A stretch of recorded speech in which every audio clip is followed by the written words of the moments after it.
যুদ্ধ বিরতি চলাকালীন এক পক্ষ অপর দিকে হামলা করে দিল আর আরেক পক্ষ তাকে বসে বসে ওই হামলাটা সহ্য করতে হয়েছে, এটা সুস্থ স্বাভাবিক পৃথিবীর ইতিহাসে একবিংশ শতাব্দীতে এই ঘটনা ঘটেছে বলে, অন্য কোথাও ঘটতে পারে বলে আমাদের বিশ্বাস ছিল না যবে থেকে আমরা এই খবর দেখতে আরম্ভ করেছি। গত 2রা মার্চ থেকে ইসরায়েলে জল, খাবার, ওষুধ সবটা বন্ধ। কেন বন্ধ? কারণ ওদেরকে হাতে মারতে না পারলেও ভাতে মারতে হবে, এইটাই মার্কিন সাম্রাজ্যবাদের পছন্দের নীতি। এটা শুধু প্যালেস্টাইনে করছে তা নয়, এর আগে অতীতে কিউবায়, সেই কিউবায় আখের ক্ষেত থেকে তৈরি হওয়া চিনি, ওইটাই তাদের এক্সপোর্টের মূল বাণিজ্যের ব্যবস্থা ছিল, যেটা দিয়ে কিউবা বেঁচে থাকতে পারত।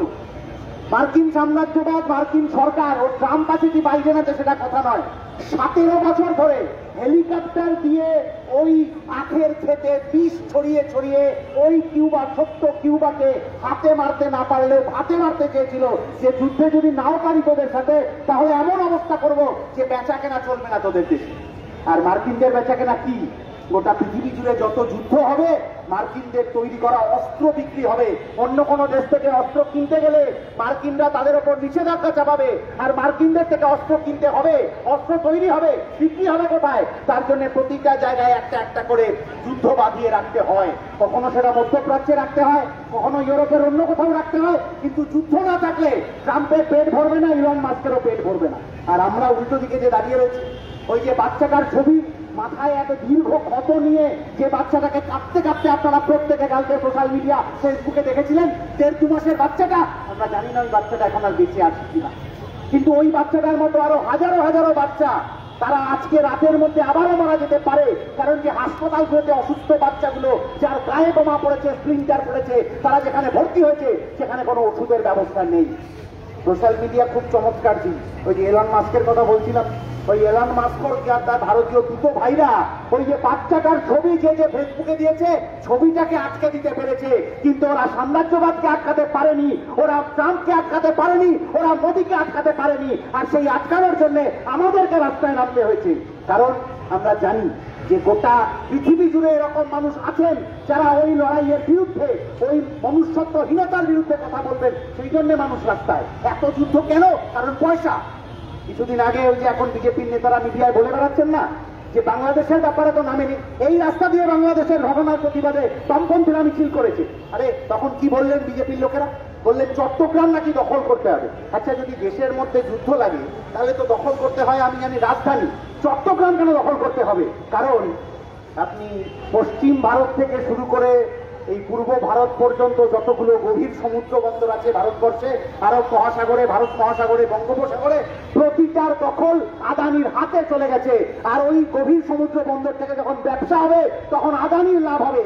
শুধুমাত্র এই চত্বরে ওই চট্টগ্রামের গভীর সমুদ্র বন্দরটা, ওইটা আদানিরা এখনো হাতে পায়নি। ফলে শুভেন্দু অধিকারীর মুখ দিয়ে, তোতা পাখির মুখ দিয়ে বলানো হচ্ছে যে ওই চট্টগ্রামটা দখল করতে পারলে, ওই বন্দরটা আদানিকে উপহার দিতে পারলে পরের বছর আবার ইলেকট্রাল বন্ডে হাজার হাজার কোটি টাকা আসবে, গরিব মানুষ মরবে আর ওরা ব্যবসা করে বাঁচবে। এইটা হবে না পৃথিবী জুড়ে।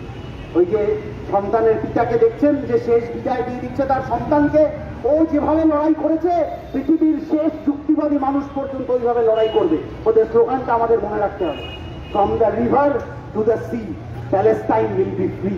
ওই নদী থেকে আরম্ভ করে ওই গাজার সমুদ্র বন্দর, যেটা আসলে আমেরিকা দখল করতে চায় ওর ব্যবসার জন্য, ওই মোদি হোক বা ট্রাম্প হোক বা নেতানিয়াহু হোক, তাদের পয়সার জন্য ব্যবহার করতে চায়, মানুষের শেষ রক্তবিন্দু পর্যন্ত ওই সন্তানের কসমে এই দুনিয়ার মুক্তিকামী মানুষ ওই সাম্রাজ্যবাদের বিরুদ্ধে লড়াই করবে, এই আশা ভরসা দিয়ে আমার কথা এখানেই শেষ করছি।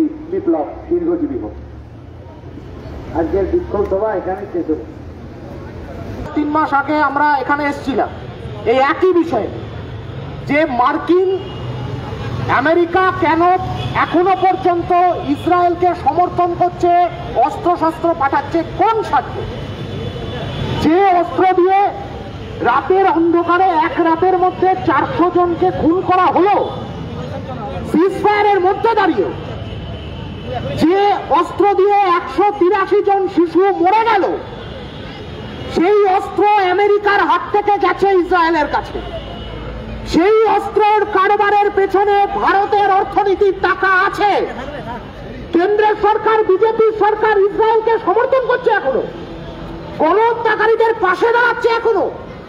লজ্জা, ভারতবর্ষের কাছে লজ্জা এটা, যে ভারতবর্ষ তার পররাষ্ট্র নীতিতে চিরকাল দুনিয়ার মুক্তিকামী মানুষের পাশে দাঁড়িয়েছে, যে ভারতবর্ষ চিরকাল প্যালেস্টাইনের সংগ্রামী মানুষের, প্যালেস্টাইনের লিবারেশন মুভমেন্টের পাশে দাঁড়িয়েছে, আজকে সেই ভারতের সরকার তারা ইসরায়েলের এই গণহত্যাকারীদেরকে সমর্থন করছে, যাতে ইসরায়েলের হাইফা কোর্টে যে বিনিয়োগ গৌতম আদানি করেছে সেই বিনিয়োগ থেকে সে যাতে মুনাফা তুলে আনতে পারে তার জন্য।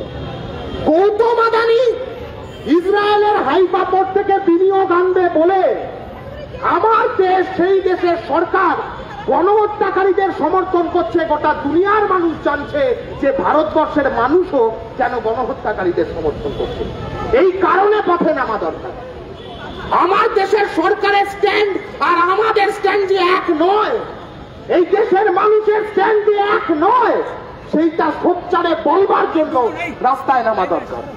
শুধু কলকাতা নয়, আজকে যে সময় এই কলকাতা মহানগরের বুকে, যে কলকাতার মাটি থেকে তোমার নাম আমার নাম ভিয়েতনামের মিছিল বেরিয়েছিল, যে কলকাতার মাটিতে কিউবার প্রতি সংহতি যে কলকাতার মাটি থেকে গিয়েছিল, যে কলকাতার বুকে দাঁড়িয়ে ইয়াসের আরাফাত আর জ্যোতি বসু হাতে হাত ধরে প্যালেস্টাইনের মুক্তিকামী মানুষের প্রতি এই বার্তা দিয়েছিল যে গোটা দুনিয়া ঘুমিয়ে থাকলেও এই পশ্চিম বাংলা জেগে থাকবে, প্যালেস্টাইনের মানুষের পাশে দাঁড়িয়ে এই ভারতবর্ষ জেগে থাকবে, প্যালেস্টাইনের মানুষের পাশে দাঁড়িয়ে।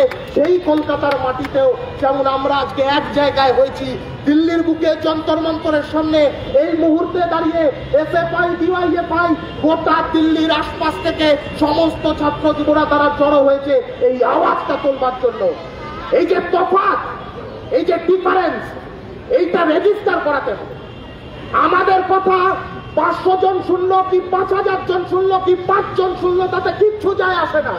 5 জন শুনলেও 5 জনের কানে 5 জনের মাথায় এটা ঢুকিয়ে দিতে হবে যে ভারতবর্ষের সরকার গণহত্যাকারীদের সমর্থন করছে আর ভারতবর্ষের মানুষ প্যালেস্টাইনের মুক্তিকামী মানুষদের পাশে আছে, তাদেরকে সমর্থন করছে। আমার রাজ্যের সরকার আরো লজ্জা, আরো লজ্জা। পশ্চিমবঙ্গ সরকারের প্রোগ্রাম ছিল যুব ভারতীর বুকে, তৎকালীন পশ্চিমবঙ্গ সরকারের মুখ্যমন্ত্রী জ্যোতি বসু ইয়াসের আরাফাতকে পাশে দাঁড় করিয়ে এই এলান দিয়েছিল যে প্যালেস্টাইনের মানুষের পাশে আমরা আছি। আর আজকে এই রাজ্যের সরকার, যারা নাকি স্পেস সায়েন্স নিয়েও পড়াশোনা করে নিয়েছে, তাদের জিওপলিটিক্স নিয়ে কোনো পড়াশোনা নেই। একটা প্রেস কনফারেন্স করে এই কথাটা বলতে পারছে না যে 183 জন শিশুকে যারা খুন করেছে এক রাতের মধ্যে, তাদের সাথে আমরা নেই। পারছে না বলতে, দম হচ্ছে না। বাংলার সংস্কৃতি এটা শেখায় না। বাংলার সংস্কৃতি শেখায় যে প্যালেস্টাইনের মাটিতে ওই 183 জন শিশু যারা চোখ ফোটবার আগে যাদের চোখ বুঝে গেছে, সেই শিশু আমার ভাই, সেই শিশু আমার বোন, ওর ধমনীতে যে রক্ত বইছে আমার ধমনীতেও সেই রক্ত বইছে। এইটা বাংলার সংস্কৃতি শেখায়। আমরা নিজেরা নিজেদের চর্চার মধ্যে প্রতিদিন নামছিলাম। প্যালেস্টাইনের মাটিতে এখন কবর দেওয়ার জায়গা নেই, কয়েক ইঞ্চি মাটি পাওয়া যাচ্ছে না মানুষকে কবর দেওয়ার জন্য। এক একটা শরীর ছিন্ন ভিন্ন হয়ে গেছে দিনের পর দিন। 6ই ডিসেম্বর 2023 সালে যে রিফাত আলালির একজন মানবাধিকার কর্মী, কবি গাজাতে তার শরীরটা ছিন্ন ভিন্ন হয়ে গেছিল, 1 বছর ধরে তার বন্ধুরা তার ওই শরীরের টুকরোগুলো খুঁজে বেরিয়েছে। সেই মানুষগুলোর পাশে দাঁড়াবো না তো কাদের পাশে দাঁড়াবো?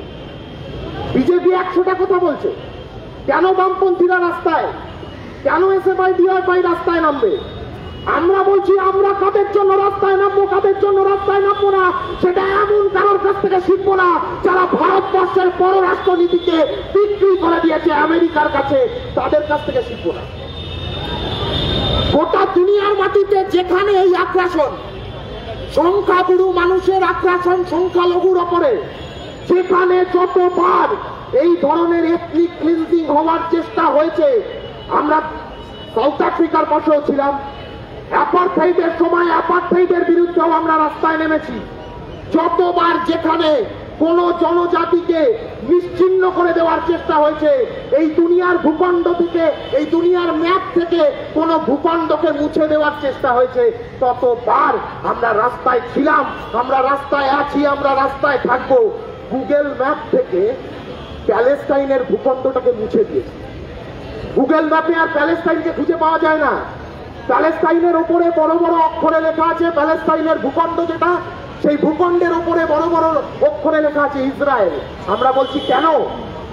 তাহলে কি একটা জনজাতিকে, একটা মানচিত্রকে এই দুনিয়ার মানচিত্র থেকে মুছে ফেলতে চাইছে? আমেরিকার একটার পর একটা বিশ্ববিদ্যালয়ে তাদের যে ইতিহাস, সেই ইতিহাস বই থেকে প্যালেস্টাইনকে মুছে দিচ্ছে, প্যালেস্টাইনের মানুষের ইতিহাসকে মুছে দিচ্ছে। ভূগোলের বই থেকে প্যালেস্টাইনের চ্যাপ্টার, প্যালেস্টাইন শব্দ, এই শব্দটাকে মুছে দিচ্ছে। আমরা বলছি এই দুনিয়ার বুকে ওই যে ঠিক যে কথাটা ওই সময় দাঁড়িয়ে এই পশ্চিমবাংলার মাটিতে বামফ্রন্টের সরকার বলেছিল, ওই একই কথা আজকে এই বাংলার ছাত্র যুবরা উচ্চারিত করছে। এইখানে এই মার্কিন কনসুলেটের ঢিল ছোড়া দূরত্বে দাঁড়িয়ে এই আওয়াজ আমরা তুলে দিয়ে যেতে চাই, যদি গোটা দুনিয়াও ঘুমিয়ে পড়ে আমরা ঘুমবো না। প্যালেস্টাইনের মানুষের পাশে দাঁড়িয়ে যতদিন প্যালেস্টাইনের মানুষ জেগে আছে তাদের জন্য আমরাও জেগে থাকবো। যতদিন না পাহাড় থেকে সমুদ্র তক স্বাধীন প্যালেস্টাইন তৈরি হচ্ছে, ততদিন এই লড়াইটাকে, প্যালেস্টাইনের মানুষের আওয়াজকে এই কলকাতা মহানগর, এই গোটা পশ্চিম বাংলা, এই গোটা ভারতবর্ষের বুকে অনুসরণ করার দায়িত্ব, দায়বদ্ধতা, এই দায়টা আমাদের আছে, থাকবে। এই দায় নিয়েই আগামী লড়াইয়ের রাস্তাটাকে আরো প্রশস্ত করবার আহ্বান জানিয়ে প্যালেস্টাইনের মুক্তিকামী মানুষের প্রতি সংহতি, সমর্থন জানিয়ে আমি আমার কথা শেষ করছি। ইনকিলাব জিন্দাবাদ, এসএফআই, ডিওয়াইএফআই জিন্দাবাদ।